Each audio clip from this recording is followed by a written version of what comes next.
My dad pretended to be a beekeeper for years, but I found cameras hidden in his hive equipment pointing at our bedrooms and bathroom. He had thousands of hours of footage of me and my 11-year-old sister.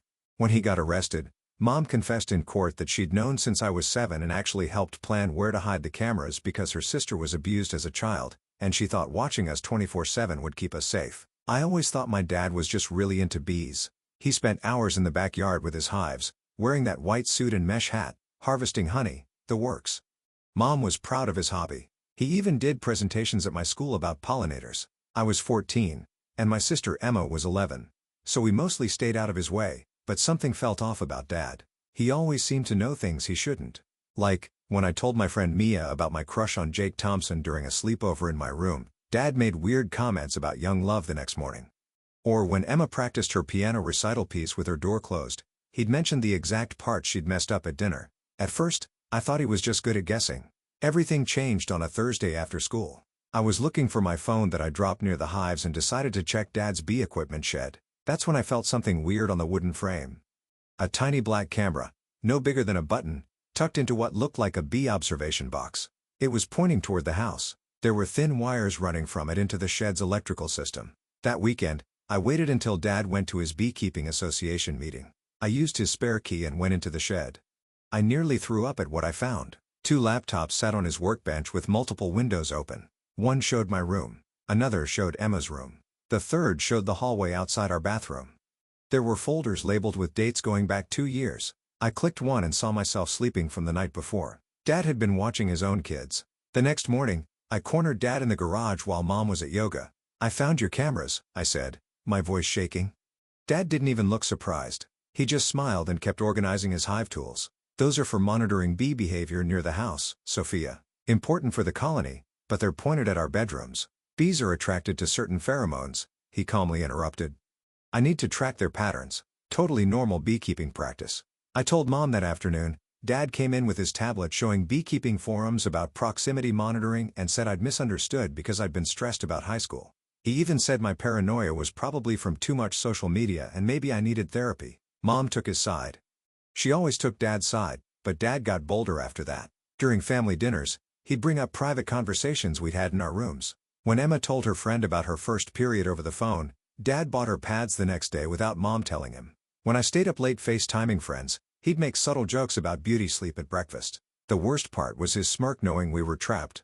Then one Saturday morning, I caught him in Emma's room with his toolbox, installing something in her air vent while she was at soccer practice. "What are you doing?" I demanded. "Checking for bee infiltration. They can get into ventilation systems," he said without stopping. "You're putting a camera in my sister's room. She's 11. Dad finished his work and turned to face me with that same calm smile. "I'm protecting this family. You'll understand when you're older." That's when I knew I had to tell someone, but not Mom. She'd never believe me. I told my sister everything that night. Emma started crying when she realized what it meant. "He's been watching me change clothes," she whispered. "Dad's been watching me?" We felt sick. This was our father. We didn't go to Mom. We went straight to our school counselor, Miss Celaya.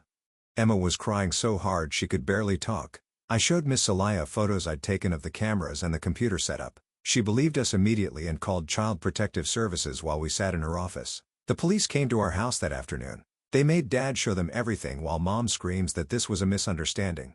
They found cameras in places we didn't even expect. Vents, faked the equipment, even in the bathroom fan. The detective said what Dad did was illegal regardless of him owning the house. They found thousands of hours of footage. Dad tried to claim it was for our safety, but then they found he'd been organizing the videos in ways that made everyone sick. Dad was arrested.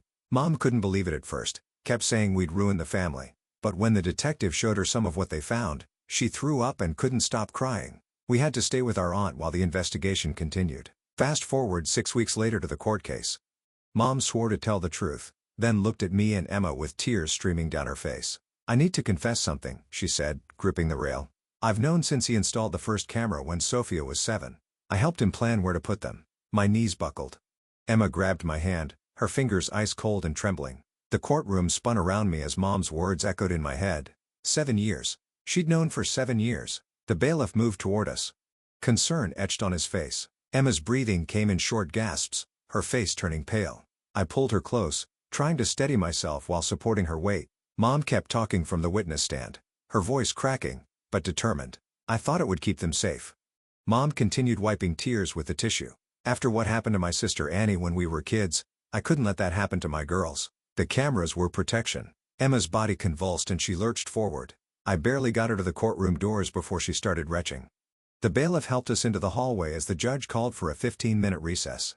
In the courthouse bathroom, I held Emma's hair back while she emptied her stomach into the toilet. My own nausea turned, but I forced it down. Through the thin walls, I heard voices in the hallway. "That poor mother," a woman said. "She's just trying to protect her daughters from themselves. Teenagers hide so much these days." I recognized her as one of Mom's church friends who'd been sitting in the gallery. The bathroom door opened and Aunt Linda rushed in, her face flushed with anger. "Are you girls okay?" She knelt beside Emma, pressing a damp paper towel to her forehead. Emma nodded weakly, leaning against the stall wall. I helped her rinse her mouth at the sink while Aunt Linda paced behind us. "I can't believe your mother," Aunt Linda muttered. 7 years. 7 years of this." The bathroom door swung open again. Mom's friend from church poked her head in, her expression sympathetic but directed at the wrong person. "Linda, you need to understand. Your sister was trying to prevent something terrible. After what happened to Annie, get out," Aunt Linda snapped. "Just get out." The woman retreated, but not before shooting me a look that clearly said I was the villain in her version of this story. We stayed in the bathroom until Emma stopped shaking. When we emerged, the hallway was crowded with people returning from the break. Mom stood near the courtroom doors with her lawyer, surrounded by supporters. A reporter held up her phone, recording as Aunt Linda confronted her sister. "Sister, how could you?" Aunt Linda's boys carried over the crowd. "They're your daughters, not prisoners." Mom straightened her shoulders, lifting her chin. "You don't understand what teenage girls hide. The internet, the boys, the dangers. I was protecting them." The reporter pushed closer, capturing every word. I pulled Emma away from the scene, but the prosecutor intercepted us near the water fountain. "Sophia, Emma," she said gently. "I know this is overwhelming, but I need to ask. Would you be willing to testify about both your parents?" Emma's grip on my arm tightened. "Please don't make me talk about them," she whispered, fresh tears spilling down her cheeks. The prosecutor nodded, understanding. "We have enough evidence without your testimony, but if you change your mind, let me know." During the lunch break, Aunt Linda drove us to a small diner 2 blocks from the courthouse. Emma picked out a grilled cheese while I stirred my soup without eating. The bell above the door chimed and Dad's mother walked in. Grandma had been attending the trial every day, sitting in the back row with her hands folded in her lap. She approached our booth slowly as if we might bolt. "Girls," she said, sliding into the seat across from us. "I know this is hard." She reached into her purse and pulled out an envelope, sliding it across the table to me. "Your mom was just following your father's lead. He convinced her it was necessary." I opened the envelope. $500 in 20s. Grandma's hand trembled as she pushed it closer. "For necessities," she said. "I know things are tight with you staying at Linda's." I wanted to push the money back, but Emma needed new school supplies, and her therapy wasn't fully covered by insurance.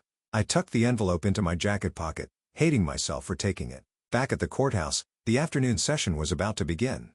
As we climbed the steps, I spotted Mom's best friend Janet near the entrance. She was wearing Mom's navy blazer, the one with the silver buttons that Mom loved.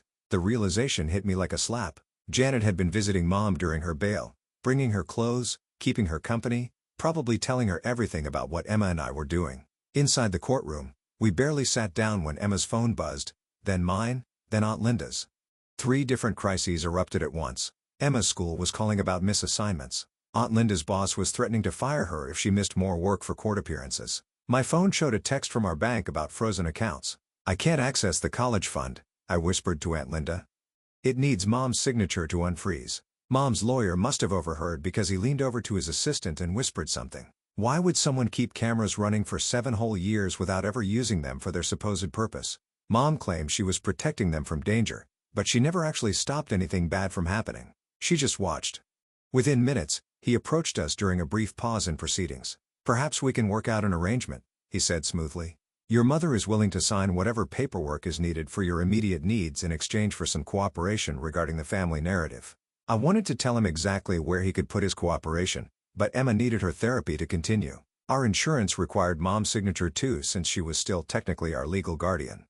When court resumed, Mom returned to the witness stand. This time, she broke down completely, sobbing as she described her postpartum depression after Emma was born. "I couldn't sleep," she wailed. "I kept checking on them every hour, terrified something would happen. My husband suggested the cameras as a solution, just so I could rest, knowing they were safe." Several jurors shifted in their seats, sympathy clear on their faces. One woman dabbed at her eyes with a tissue. Emma leaned close to me, her voice barely audible. Maybe she really was trying to protect us. Mom continued her testimony, describing finding me crying alone in my room when I was 7, how helpless she'd felt not knowing why I was upset. I just wanted to understand my daughters, Mom said, to keep them safe from whatever was hurting them. The prosecutor stood for cross-examination, holding a manila folder. Mrs. Atkinson, you stated the cameras were installed due to concerns about your daughter's safety, correct? Yes, Mom whispered. Can you explain then why these receipts show camera equipment purchased 3 months before any of the incidents you've described? The prosecutor placed the receipts on the evidence table. This one is dated on Sophia's 5th birthday. There's even happy birthday written in the memo line. Mom's face crumpled. The supportive juror stopped dabbing her eyes. After court adjourned for the day, we tried to leave through a side exit, but reporters were waiting. The local news crew got clear footage of Emma and me before Aunt Linda could shield us with her jacket. That night, the evening news led with daughters betrayed. Local mother admits to years of secret surveillance. Our faces were pixelated, but anyone who knew us would recognize Emma's soccer team jacket and my purple backpack. The next morning brought a fresh wave of humiliation. Someone had created a Facebook group called Mothers Protecting Children with Mom's picture as the profile image. The description claimed she was a caring mother being persecuted by an ungrateful teenager who was manipulating her younger sister. By lunch, the group had over 200 members. Posts poured in about kids these days and parents' rights. Someone shared my Instagram profile pointing out old posts where I called our house a prison and my parents wardens with laughing emojis. Those posts were from 2 years ago. Typical teenage complaints, but now they were evidence of my troubled behavior. At school, I felt eyes on me everywhere. Some kids whispered behind their hands. Others gave me pitying looks. My chemistry teacher asked if I needed to speak to the counselor about my family situation. I spent my free period in the library researching legal documents on the public computers. I needed to understand what was happening. What came next? The librarian, Mrs. Patterson, noticed I'd been there for 2 hours straight. Sophia, dear, are you all right? She asked, glancing at my screen full of legal terminology. Just research, I mumbled. Later, I found out she called the school counselor about my obsessive behavior, worry I was spiraling. That evening, Emma discovered all our streaming services had been logged out. The passwords had been reset from Dad's devices before his arrest. Her comfort shows, the ones she watched to fall asleep, were now inaccessible. Daddy won't even let me watch cartoons, she said, staring at the login screen. I tried to explain it was probably automatic. The dad couldn't access anything from jail, but she just pulled her blanket over her head. The next day at school, I couldn't keep my eyes open in history class. Nightmares had kept me up all night. Dreams where cameras grew from the walls like mushrooms. My teacher, Mr. Rodriguez, pulled me aside after class. Sophia, you fell asleep 3 times. That's not like you. His expression shifted from concern to suspicion. Are you taking anything? Using anything to cope with stress? No, I just haven't been sleeping well. I'm going to need you to speak with the nurse. Haven't been sleeping well. I'm going to need you to speak with the nurse. School policy. The nurse called Aunt Linda, who had to leave work again to pick me up. The school mandated a substance assessment, which required parental consent. Since Mom and Dad were still our legal guardians, we needed their signatures. That evening, Aunt Linda's husband, Robert, sat us down at the dinner table. Their own kids, our cousins, were sent to their rooms. I'm sorry, Robert said. Not meeting our eyes, but this is affecting our family too. The calls from school, the court dates, the drama. Either you girls need to find somewhere else to say or I do. Aunt Linda's face went white. Robert, you can't be serious. I won't have my kids exposed to this, he said firmly. I'm sorry, but I won't. The tension in the room grew unbearable. Aunt Linda stood up, her hands shaking as she gripped the edge of the table. Robert walked out without another word, leaving us in stunned silence. That night, I heard Aunt Linda crying in her bedroom. Emma curled up next to me on the pull-out couch in the basement, her small body trembling. Neither of us slept. The following morning, we woke to find Aunt Linda making breakfast as if nothing had happened. Robert had already left for work. Their kids ate quietly, avoiding eye contact with us. The atmosphere felt like walking on broken glass. At the grocery store later that day, the community division became painfully clear. Half the shoppers turned away when they saw us, while others whispered behind their hands. Mrs. Baez, our former Sunday school teacher who managed the store, watched us from behind the customer service counter. When we reached the checkout, she quietly waved us through without letting us pay. I noticed the neighborhood Facebook page open on her phone, our story trending with hundreds of comments. Back in court, Mom took the stand again. She testified about only checking the camera feeds during concerning times, But the prosecutor pulled up access logs showing she'd watched hours of footage from the night of my sleepover with Mia. Mom's face flushed as the evidence displayed on the courtroom monitor. During a break, Mia found me in the hallway. She looked uncomfortable, shifting her weight from foot to foot. She explained that her mother needed Mom's recommendation letter for nursing school applications submitted months ago. The connection made my stomach turn, but Mia assured me she believed what happened to us. Still, I could see the strain in her eyes. The prosecutor's next line of questioning revealed the depth of Mom's lies by proving she'd watched us during normal teenage moments, not just concerning times. Mom looked worse for hiding ordinary things. Every normal secret I'd kept, every private moment had been violated under the guise of protection. The judge granted Mom a supervised phone call with us the next day. Emma's face lit up for the first time in weeks when she heard Mom's voice through the speaker. I stood frozen, watching my sister smile while talking to the woman who'd betrayed us. The conflict tore at me, seeing Emma's desperate need for her mother despite everything. After the call, the prosecutor pulled me aside. Both families were preparing character assassinations. She warned, things would get uglier from here.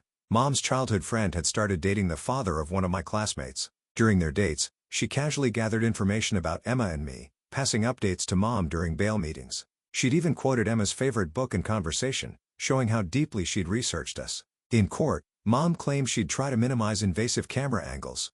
The memory surfaced immediately. Mom suggesting I wear modest clothing to bed, comments about proper pajamas that had seemed caring at the time. Now the context made me sick. My old Instagram posts surfaced in Mom's defense documents. Every joke about our house being a prison, every eye-roll emoji about my warden parents became evidence of my troubled behavior. Those normal teenage complaints now painted me as an ungrateful daughter. During Emma's first therapy session with Dr. Baez, she revealed something that shattered me. Mom had told her the cameras were like guardian angels, watching over them when she couldn't. Emma had believed it, had found comfort in the idea before learning the truth. A neighbor's Ring doorbell footage emerged during the investigation canvas. The video showed Mom retrieving items from Dad's shed the night before his arrest. She'd known what was coming and tried to hide evidence. The prosecutor explained that family court, separate from the criminal trial, might view our accusations as a parental alienation attempt. The complexity of the legal system felt overwhelming, each new revelation adding another layer of confusion. I guessed Mom's email password using Emma's birthday.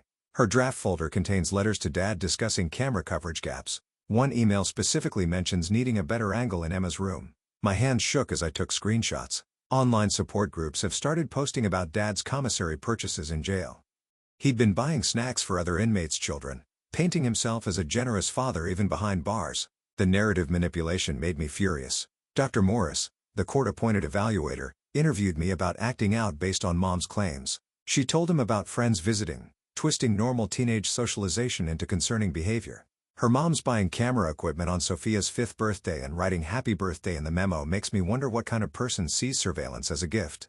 The timing seems oddly specific for someone claiming postpartum concerns about Emma's safety later. Every question felt like a trap. During Mom's testimony, I tried recording with my phone for evidence. Mom spotted the reflection in her water pitcher and paused mid-sentence. Her eyes met mine as she said sweetly that I was still trying to watch her. The irony wasn't lost on anyone. Emma's school pickup deadline created an impossible choice. Important testimony was scheduled for 3 p.m., but leaving Emma waiting alone would give Mom's lawyers ammunition about neglect. I chose Emma, missing crucial evidence presentation. A CPS worker admitted privately that Mom's psychological evaluation showed concerning patterns, but wasn't disqualifying for eventual custody. The system seemed designed to reunite families regardless of the damage done. I found Mom's jewelry in Emma's backpack one evening. Emma had been secretly taking items from our old house during supervised visits, wanting Mom to have pretty things when she came back. Mom's perfume still clung to a silk scarf Emma had hidden under her pillow. Mom's lawyer offered a deal: family therapy with a misunderstanding narrative or risk an unstable guardian evaluation of Aunt Linda. The threat felt like a knife to my throat. Refusing would be positioned as choosing revenge over Emma's well-being. When I declined the deal, Mom's lawyer filed a motion with the court.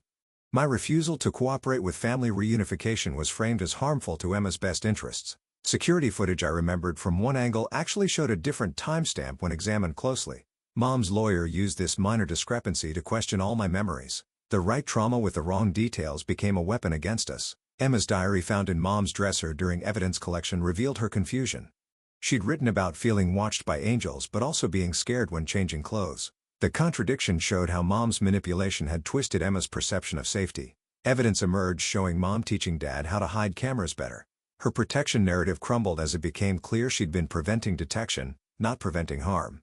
Grandma faced an impossible choice between supporting her son and maintaining a relationship with us. She chose dad publicly, but secretly funneled money for our therapy through church donations. The pastor ensured the funds remained anonymous to protect our dignity. I manipulated Janet into revealing mom kept backup drives by pretending to want closure. The conversation felt dirty using mom's own tactics against her supporters. A chance encounter at mom's hair salon revealed her appointment book. She'd met with a child custody specialist months before we discovered the cameras. The premeditation made everything worse. Mom's forgotten cloud account contained audio files of her directing dad on camera placement. Her voice, calm and methodical, explained optimal angles for surveillance. The evidence was damning. Dad's brother emerged, claiming we needed stable family. He and his wife sought custody, conveniently needing mom's professional reference for his wife's job application. The opportunism disgusted me. Fighting multiple custody claims caused me to miss Emma's panic attack at school. The incident report marked me as a neglectful guardian, playing into mom's narrative about my inability to care for Emma. Legal bills drained our education funds while mom emptied joint accounts dad couldn't access from jail. Financial warfare became another battlefield in our family's destruction. A confrontation at Emma's favorite ice cream shop traumatized the teenage employees. Mom had shown up during our outing, creating a scene that required police intervention. The incident painted me as aggressive and unstable. I lost my after-school tutoring job when parents expressed discomfort with our situation. The replacement tutor was mom's friend's daughter, showing how mom's network still controlled parts of our lives. We lived in Aunt Linda's basement while mom's supporters held prayer circles in our family home. Mom still legally co-owned the property, making our displacement even more painful. During Dad's birthday, Grandma begged me through the jail video visit to let our family heal. The pressure to forgive and forget felt suffocating. My push for evidence cost Mia's mother the nursing recommendation when their connection was revealed during a background check. Mia asked why I had to involve her mom, and I couldn't give her a good answer. Mia's parents fought about finances after the lost opportunity. Her dad blamed her mom for choosing the wrong friends. I continued pursuing evidence knowing I was destroying my only friend's family stability. Emma asked again during a breakdown if mom had really been scared for us. I couldn't immediately answer, the question hanging between us like a blade. In court, I admitted climbing out my window once to meet friends. The confession gave credibility to mom's supervision claims even though it was one incident years ago.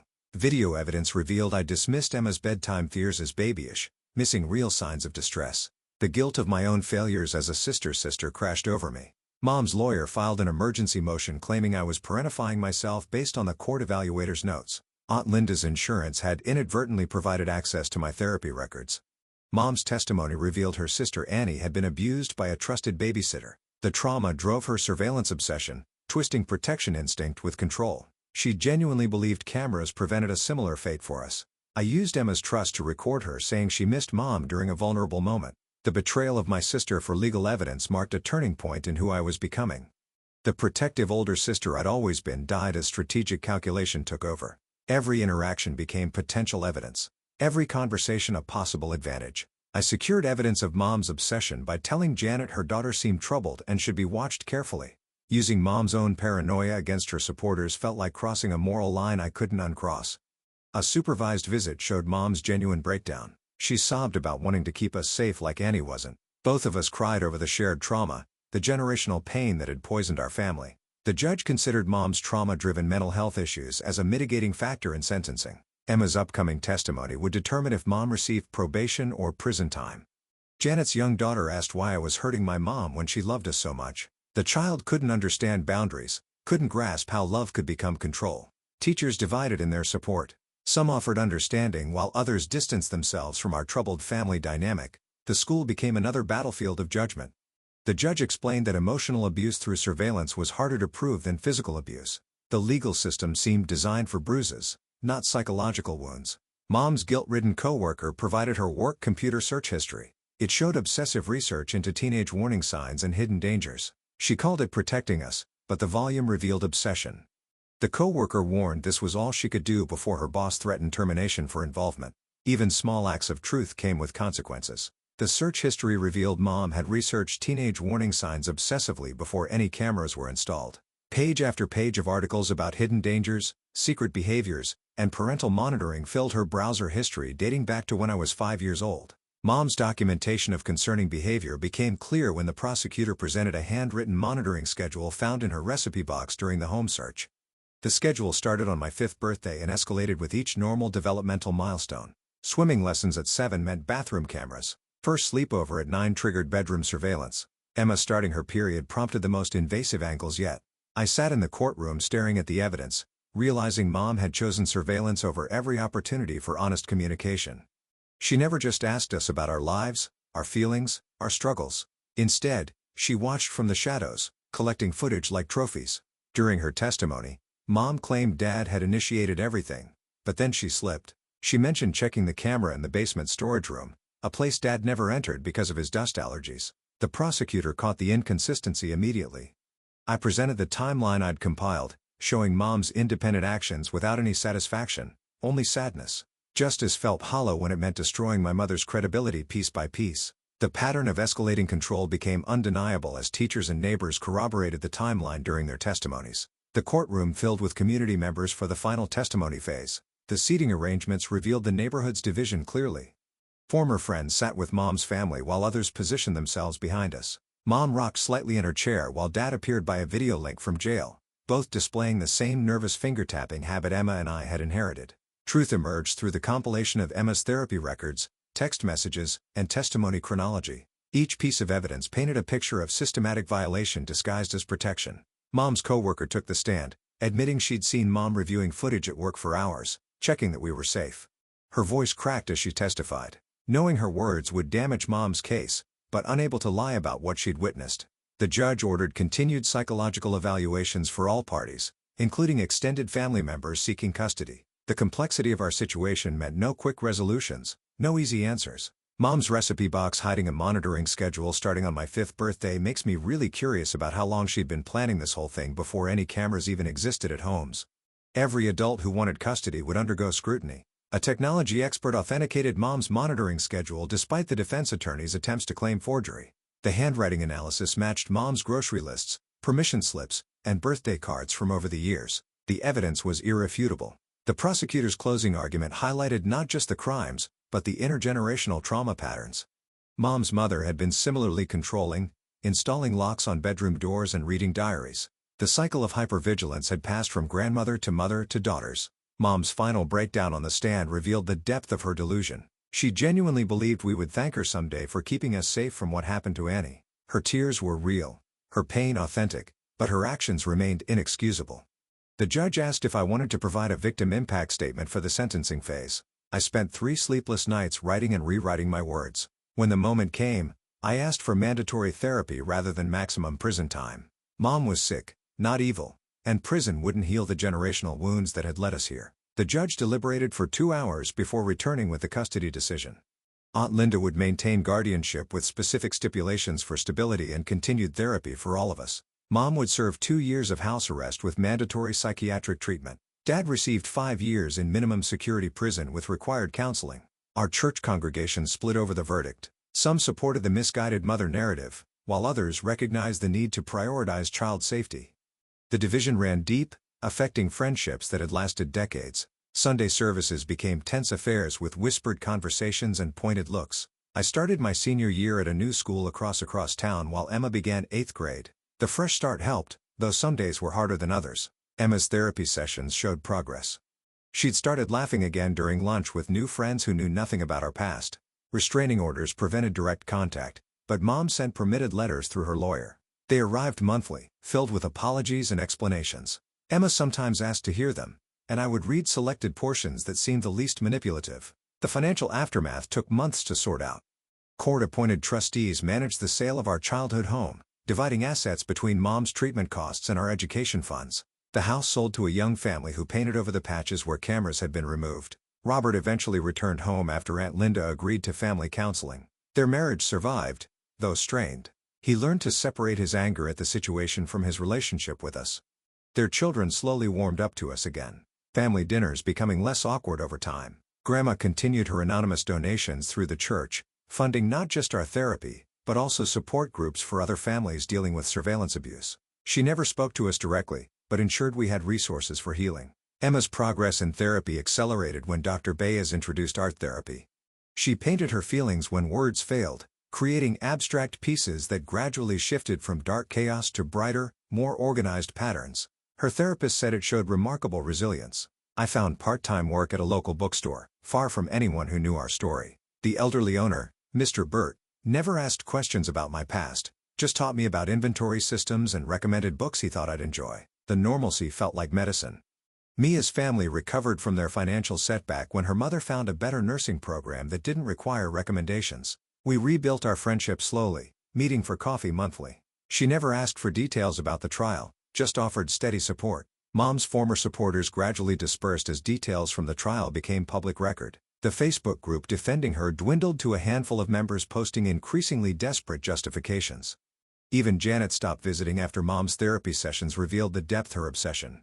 2 years later, I helped Emma decorate her college dorm room. We deliberately chose an open floor plan with no hidden corners, no spaces where someone could install surveillance equipment without detection. We were survivors building lives with healthy boundaries, understanding finally that love without trust isn't love at all. It's control wearing love's mask. Perfect endings. Just the right timing. But hey, sometimes stories land that way. Thanks for sticking around. And if you made it this far, drop a comment.